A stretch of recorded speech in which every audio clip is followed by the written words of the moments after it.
There we go. And it says it's recording through the little mic thingies. BEA, beautiful. This will be an interesting first take. It also doesn't help that the light is behind us, not the natural light is behind us and not in front of us. So it creates a silhouetting effect over our wet asses. I feel like I can see us pretty well. Yeah. Next time I'll make sure to bring like the actual attachment for the tripod and be much better, easier. For sure. Right now I'm just worried about the mic in the interview, whatever. But my goal, if planned accordingly, this will be the second episode of the third season of the Uncrowned Podcast. Okay. Because the first season was my first go-around. Second season was with my old RIP co-host, Mike. May he rest in peace. And this is going to be my third go-around. So I want to make one by myself, kind of being like where I've been, what's been going on, why the long break. And I want to begin kicking off the new podcast and this new venture by doing a series called The Mentor's Mentor, where I interview as many people as I possibly could that I've either learned stuff from, learn about, or have helped me along my journey, especially for a lot of the gentlemen that didn't have father figures growing up, currently don't have father figures now, because this applies for all age ranges. Yeah. Regardless if you're 15 or 60, if you didn't have a present father figure, you didn't have one. It is what it is. So I call it the mentor's mentor because I mentor other men. Well, okay, who did I get my stuff from? Where did I get shaped by? Sure. And definitely wanted to start with you because, especially in the last, we've been friends 2 years now? 3. 3? Going on 3, yeah. I've been at B-Dubs now a year, and I was at Topgolf for 2 years. And you came in 6 months after I took over? Yep. So we're about 3 years now. Well, time flies. It's crazy. Absolutely crazy. So with that being said, just in the few years that I've known you, you've definitely been a very positive influence on my life. And I know for a fact you've been a very positive influence on other people's lives. So let's begin. Ladies and gentlemen, welcome to the Uncrowned Podcast. I say ladies too, because some ladies do listen to this and they see it beneficial. I am JB Motivation, and today I'll be interviewing my best friend, mentor, gym partner, whatever you want to call it, Stephen Taylor. He is a world-renowned natural bodybuilder. I'm kidding. No, we'll get into all that stuff later, but I don't want to intro this too much because I feel like it's already what I said. You know, we're kicking everything off. We're starting new. But what I really wanted to pick your brain about is where you came from. How did you become the man that you are? Because the way I see you is you're very patient when you're not in prep. But you're very knowledgeable on a bunch of random different things. But you have advice for everything, it seems like. Mm-hmm. And from the little bit that you've told me, I'll get stories here and there. You didn't have the best upbringing. So it's kind of like that story of like coming from nothing, but not letting that define you.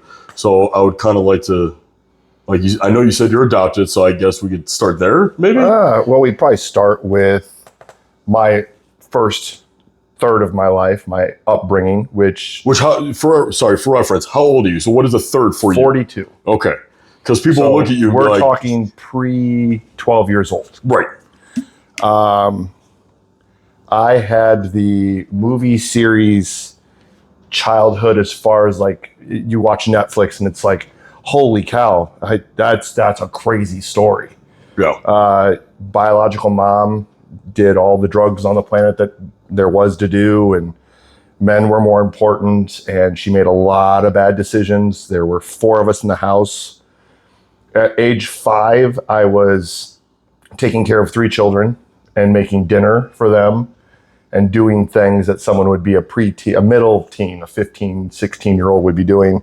And I did that from age 5 until I was about 9 years old, as I took care of my 2 sisters and my brother while living in an environment that had tons of abuse in all of the forms that you can imagine.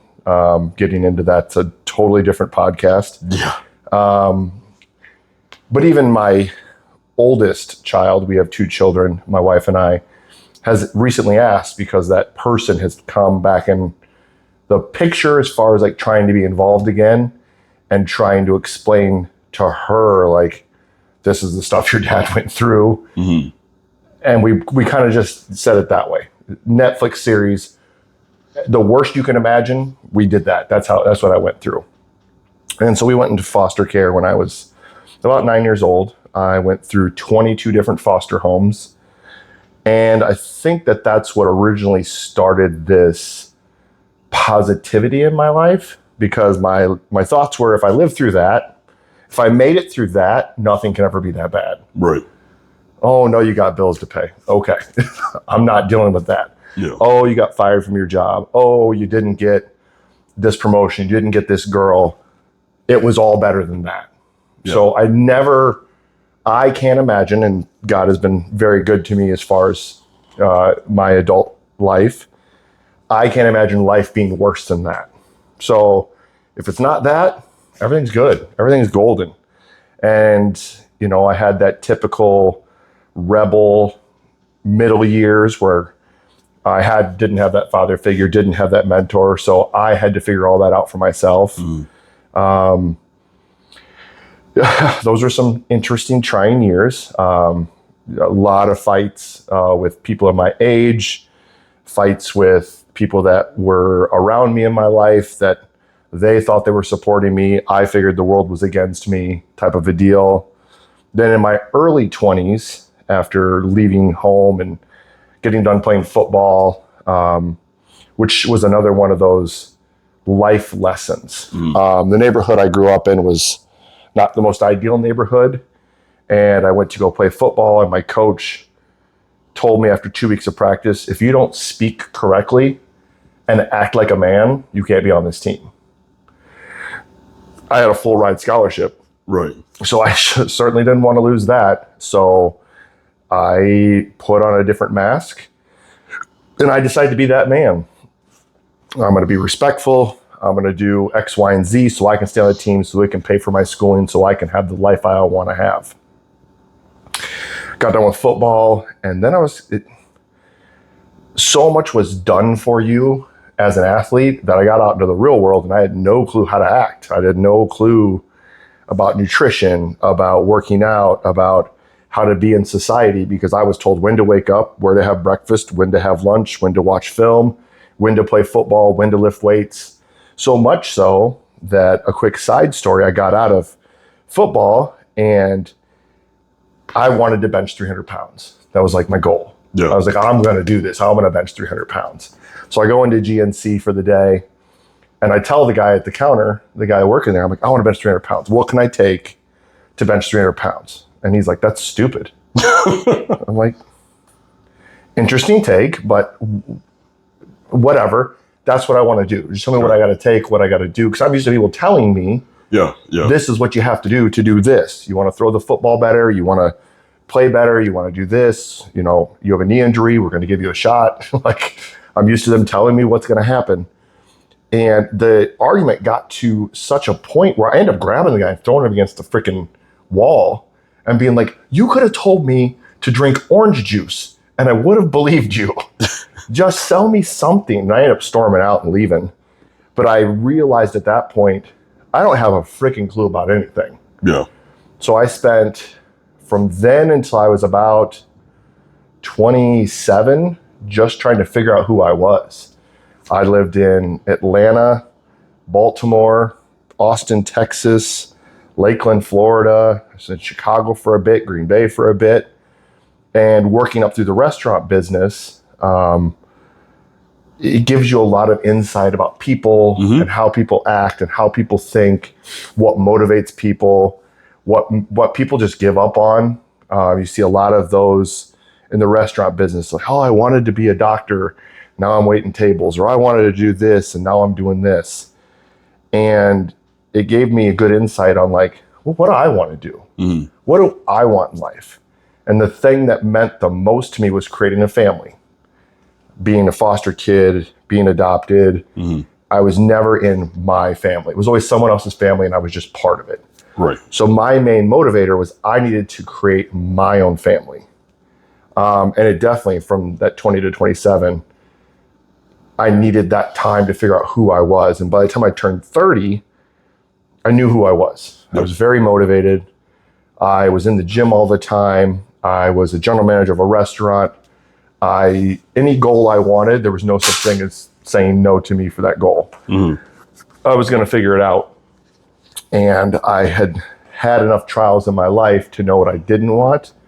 And then at 31, I met my wife. And we had been together a short time. And I was like, listen, this is my life. This is what happens in my life. I'm choosing to be with you. If you want to be part of this ride, and it's going to be a fun ride, awesome. If not, I wish you nothing best, the best in the world. Right. Go do your thing. And she's like, no, I won't be part of this. And since then, kind of like you said, I've just looked for people who needed that guidance, who they were on the verge of something and they just needed someone to be motivating for them, be a positive influence to them. If they needed to talk about God, we could talk about that. For people who know me, I am a very spiritual person, but not a super religious person. Right. So whatever they needed, I was able to be that person. And because of that first third of my life, I was always positive. We could always fix anything. Nothing was ever truly broken. We could always fix something. And that's kind of the short and sweet version of 42 years of life. I mean, we could have 7 hours. We could have you and me both. Yeah. We could break my life down into thirds and have full blown stories, and like hell, on parts of my life we could make movies. Which several people have been like, "Can I write a story?" I'm like, I don't.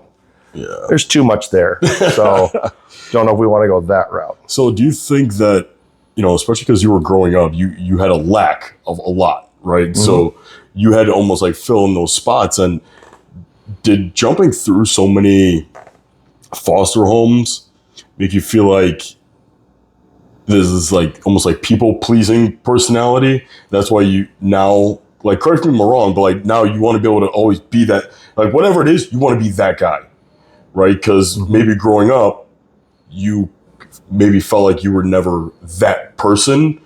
So now no one can tell you, no, you can be that guy. I think to a point, definitely, if anyone who knows me would not call me a people pleaser, I will give you the facts of what you should do. Right. What you do with that information, that is your problem. Yeah. I will be there to cheer you on and motivate you. But if you're not willing to do the work, I'll leave you standing where you're standing. No, yeah.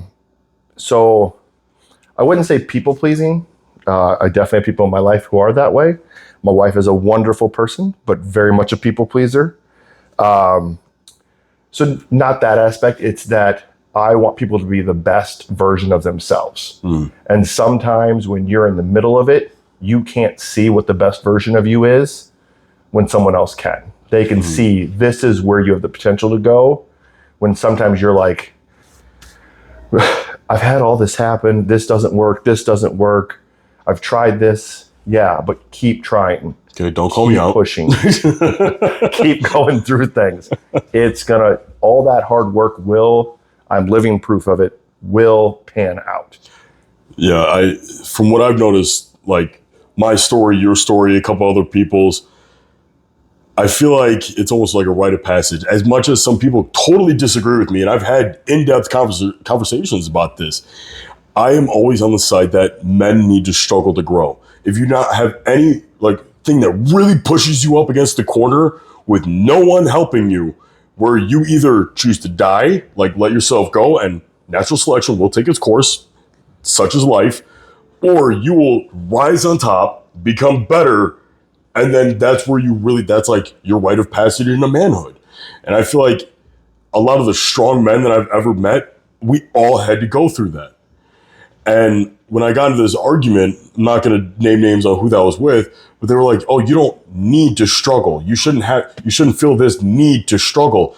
And it's not that I'm going out and purposely seeking that struggle. Like when you were a kid, you didn't purposely put yourself in the foster home. You're like, you know what? I need to toughen up. Let me put myself through all this. But it's overcoming those situations that life throws at you instead of running away from them. That ability to face adversity helps us turn us into the men that we are, because it refines and builds that character. No, pain makes you grow, period. Yeah. It's the same thing in the gym. If you don't go in there and put yourself through a little bit of pain, not injury, a little bit of pain, nothing will grow. You will maintain the same. Mm-hmm. But if you want to grow and be better, you have to go through pain. Pain is part of the growth process. And one of the things I always do, and I did it this last season, I told you and I told Coach, burn the boats.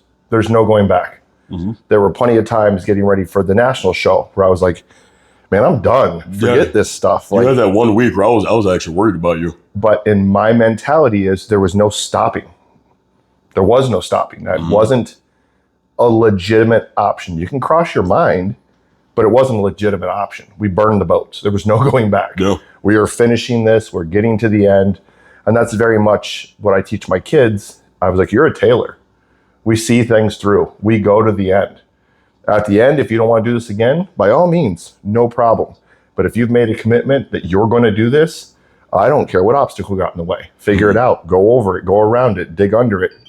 Whatever you have to do, burn the boats. Yeah. We're doing this. Yeah. Now, do you think that is a major disservice in this up-and-coming generation, is that we are not letting the young men burn the boats, or not letting them see it through? That's a parenting or thing. even just like, again, we are not like the rest of society, which is why I do stuff like this. That's a parenting thing. My kids very much are that way. Yeah. And to a fault sometimes.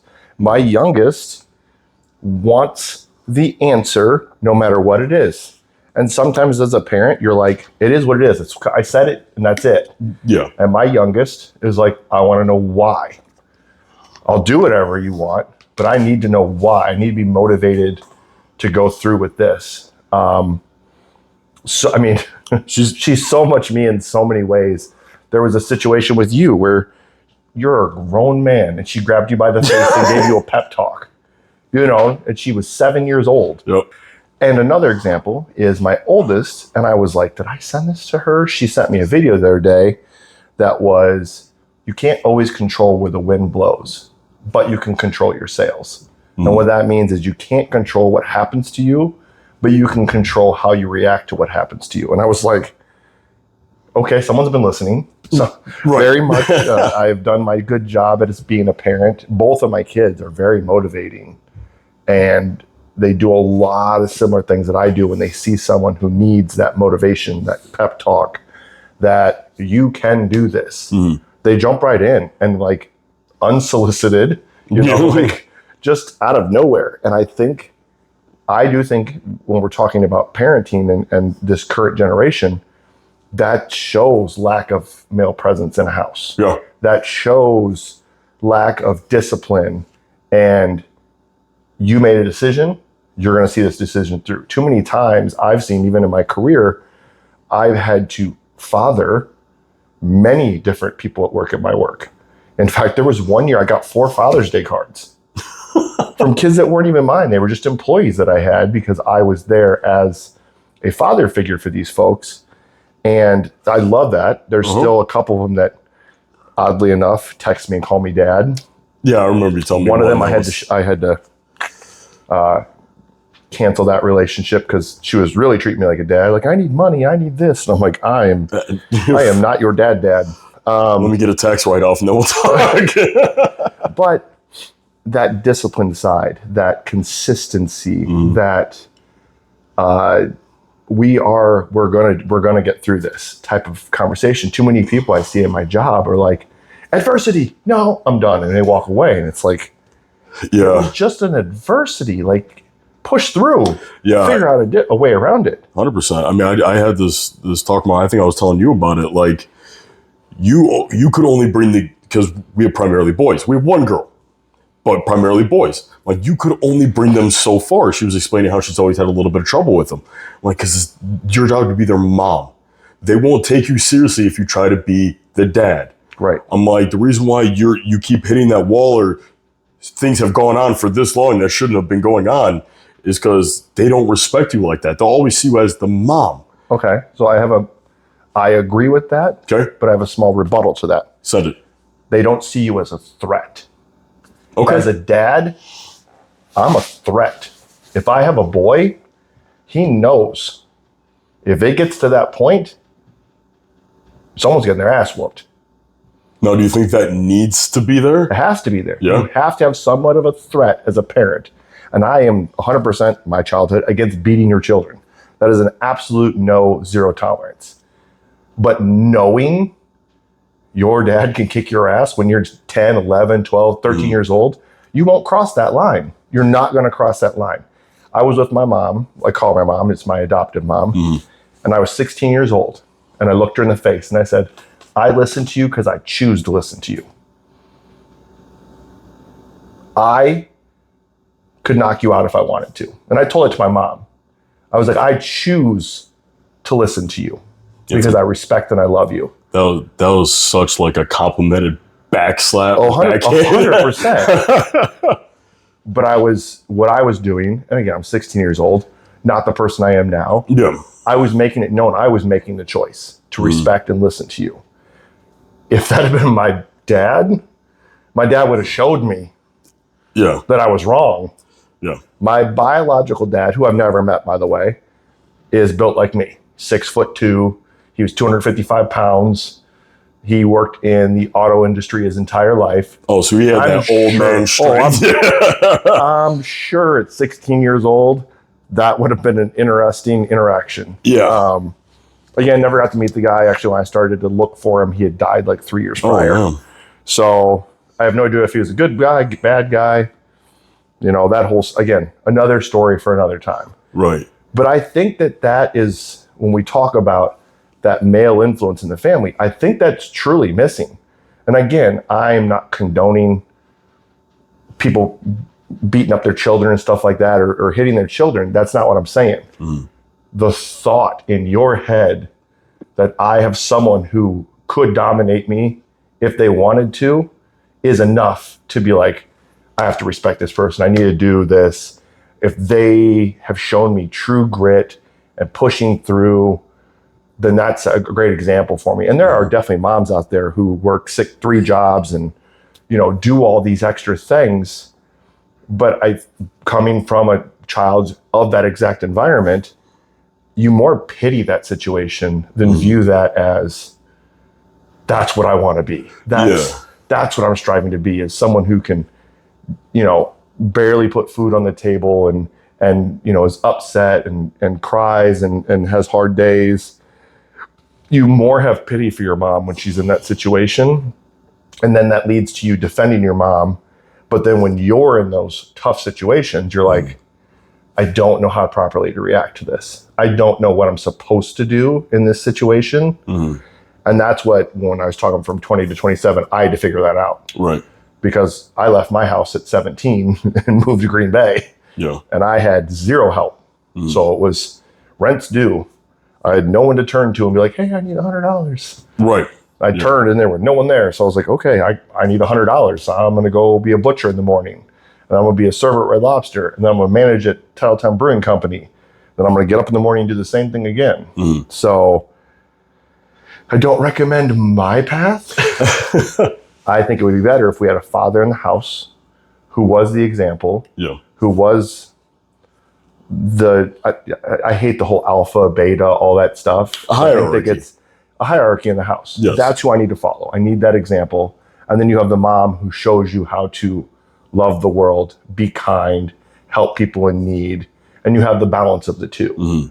What we're missing is the other part. We have the be kind, overreact once in a while. You know, we get too much of that, and we're missing this other half. Right. And that's the society we've been bringing up right now. Yeah, because I mean, you see it too, working in the service industry. But I remember big time, especially when we worked at Topgolf together, the mom would be the one handling all the kids, whatever. The dad's sitting there, beer gut, playing on his phone, and not a care in the world. I'm like, dude, aren't you embarrassed? Yeah, that's not the kind of dad I'm talking about. I'm talking about active. No, but that's what I'm saying though. That to me is sometimes maybe even worse than just as bad. Right, not having a father at all. Like, because now you're setting, I'd rather not have an example than have that example. Agreed. There are bad examples.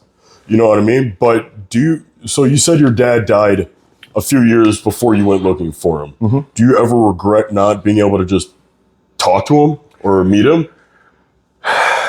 Being an adult now in the situation I am now, not that I condone what he did, I wouldn't have stayed with that crazy woman.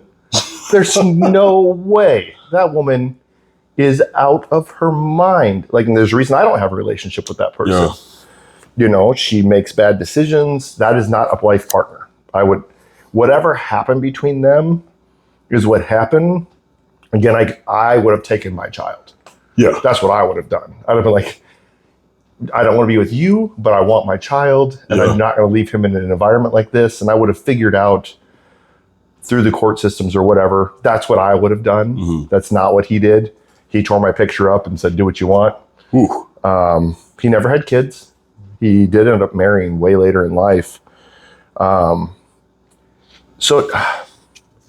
the only thing I regret is I wanted one conversation, because all I have is what I think he was thinking at the time, since I seem to have a lot more of his traits. Yeah. When I look at what I've heard about him and his work ethic and that kind of stuff, the traits I have aren't in my biological mother at all. Fight, drive to do anything, keeping yourself, clean and tidy, and, things around you in routine. Like, she has none of those things. So I'm like, I obviously didn't get those traits from you. And I've seen my siblings who I'm like, I see a couple of her traits. Yeah. So I don't see a lot of the traits through that. So I would love to have gotten a conversation like, how do you think about this? What are your thoughts on these things? Yeah. To kind of get a feel of like, okay. Are you really the bad guy that everyone painted you out to be? 100%. Yeah. Or were you just like, I see a crazy situation and I don't want any part of it? Well, I mean, that's going to, as much as I hate talking about it, but that's probably going to be the situation that I'm going to end up being in. My son is only going to have one opinion for so long until finally we get the opportunity to meet him and be like, I bet you he's going to have that moment click of like, you're not who I thought you were going to be at all. Yeah. And that happens a lot. A lot. So, of all the people that you've mentored, let's say probably like top 3. What are the top 3 things that you would tell? Like if you had a boy, there you go. If you had a boy, because you only have girls, good example. Let's put it in real life perspective. If you had a boy, what would be his like 3 life lessons or his noble truths? The funny thing is it doesn't change for a boy or girl, because it's the same thing I teach my girls. Yeah. When you make a commitment, that's it. You made a commitment. Whether that's in a relationship, whether that's in sports, whether that's in a job, when you make a commitment and you give your word that you're going to do that, the only person you're letting down is yourself. You see it through. That's it. The other thing is, we don't say the word I can't. It's a cuss word in our house. You are not allowed to say I can't. I failed today, 100% that can happen. But there's no such thing as I can't. Whatever you want to do, you can either read books, you can either get mentored by somebody, you can do an apprenticeship. There is nothing that you can't do. Yeah. And then the last thing would be loyalty. My thing is this is to a fault, and I've been told this is to a fault, is I am loyal to people to a fault.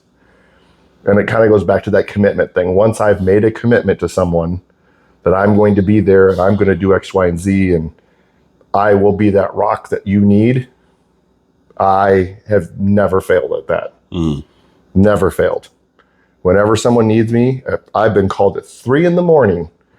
I have a buddy, and we're friends, but we're at this point, just in our friendship, loose friends. Called me at 3 a.m. Open relationship?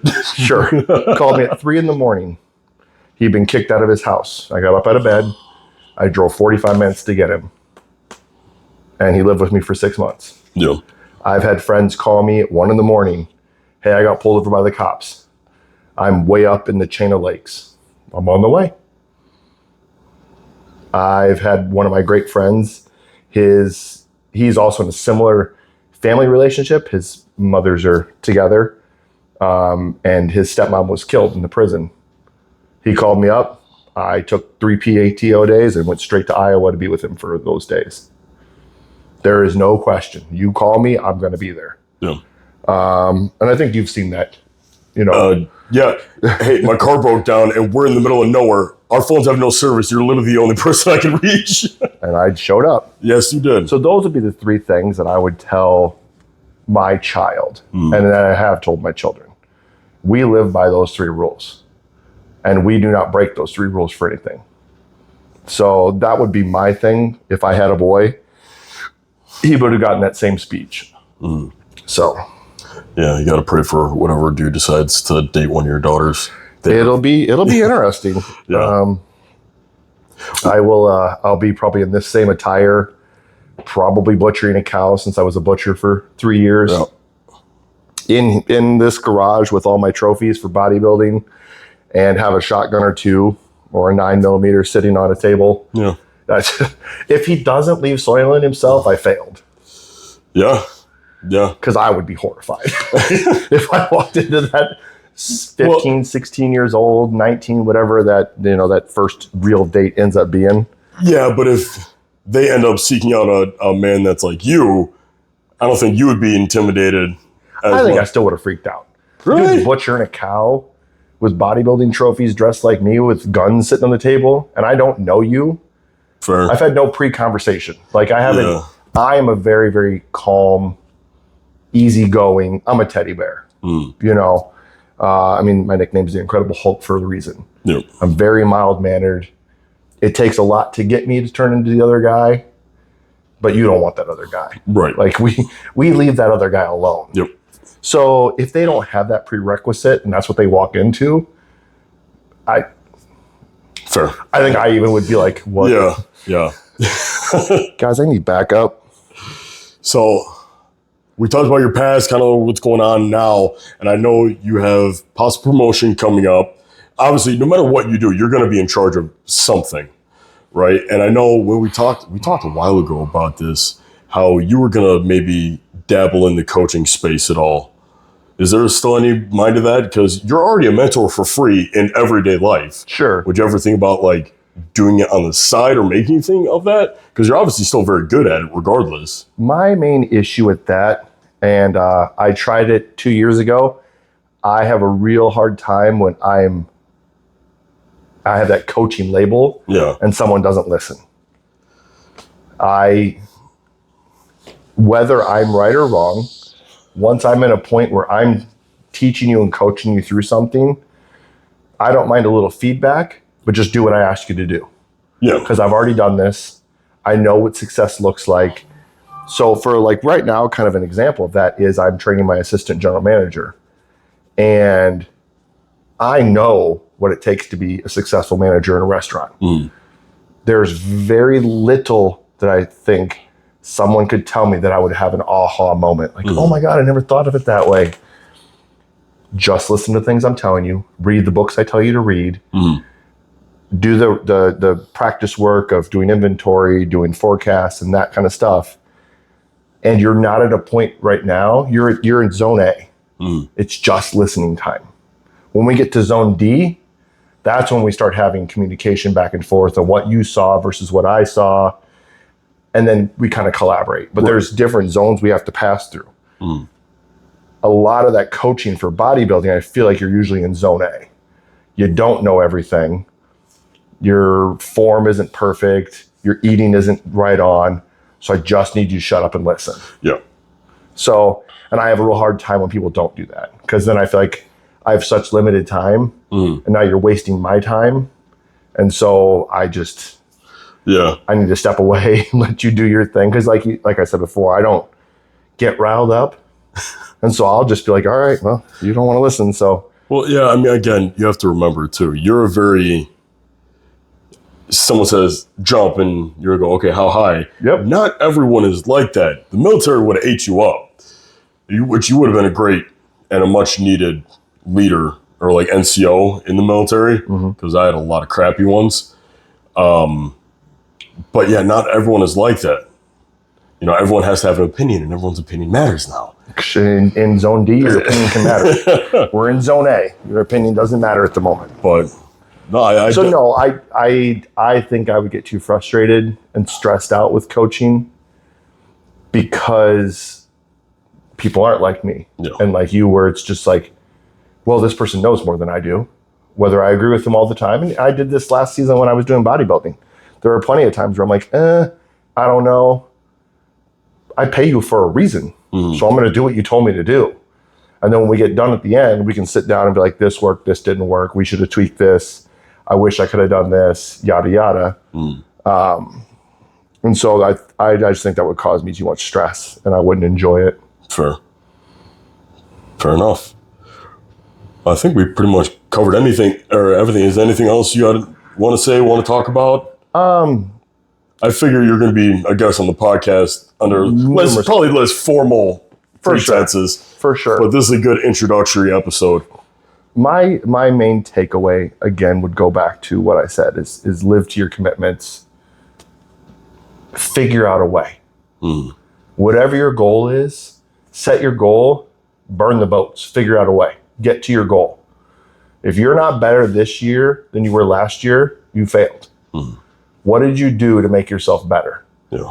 And then stay to your loyalties. If you were supposed to be there for somebody and you thought it was more important to go to a party that night than be at something that was important to them, shame on you. Shame on you. So I'm laughing because I know what you're talking about. But that's the one situation you're talking about, yes. Just because it's most recent, but yes. But there's so many times that happens. That so-and-so shows up for you. I'm there for you. I do this for you. I do this for you. I've done this for you. Now when I needed something, you don't show up. Right. Because it was more important for you to go to the pool that day. Yeah. Like, you didn't have a family emergency. So hold to your loyalties. Yeah. My whole thing is, if I say I'm coming, I'm coming. I promise you I'm not going to be on time, but I will always show up. Sure. I'm very much an on-time person. I'm like, I can at least give you that much. If I say I'm coming, I will be there. Yeah. Just, I will probably be a little bit late. Yeah, that's fine. As long as you show up. Those would be the main things. Yeah. And when we're talking about this entire conversation, those are the things that I would want someone to fully embrace and be like, if I do those things, I'm most likely going to lead a successful life. No. And people will be there when they need to be there.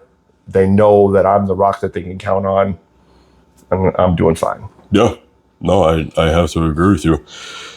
I feel like it's hard doing like more interview style podcasts, especially when we're talking about someone's life, because there's only so many different like rabbit holes or tangents we go on. Hours. Well, not only that, but it's very linear. We're talking about only your life and your experience and everything like that. Whereas if, like, I know a lot of my other podcasts have been on like the dynamic between masculinity and femininity, or just overcoming certain things, and then we really just get into, or you talk about how crappy the level of masculinity is now in America, and that leads us down a whole different tangent. Oh, because you could talk about food. You could talk about media. You could talk what I mean? Yeah. So I think for now, this is a good introduction start to the podcast until probably in a little bit different recording situation. We're a little more riled up. I don't know. I'm known for... You get a little hyped up. I do. I'm a good yin to your yang, and that effect is I am a very calm person. And I think in those situations, I can help bring you back down to a level that conversation doesn't seem so... Because sometimes it's hard for people to continue with that tangent and be like, no, I'm following him. Okay, you're getting a little crazy. Yeah. Okay, so like I'm gonna bring you back to the center, because people, of course, are very passionate about certain things, and when you're watching a podcast and you're really trying to get involved with it, and then you're like, okay, you're losing me. Well, that's a limit I wasn't ready to go to. Right. Then I'll end up saying something that gets me in trouble. So I think I balance you very well in that aspect. And I do a good job at challenging you to be like, okay, yeah, valid.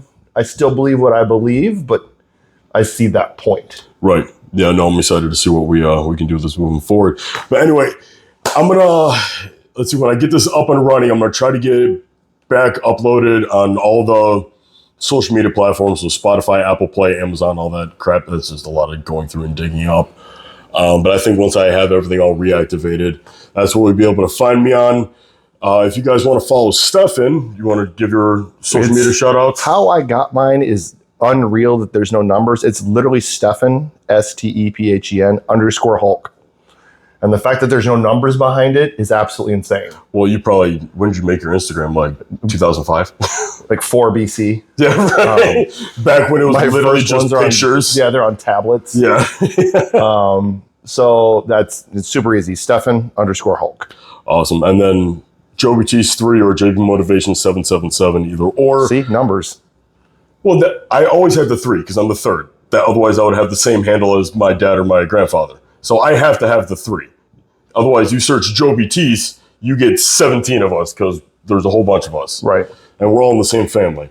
Then the 777 was just because 7 is the holy number for God and all that stuff.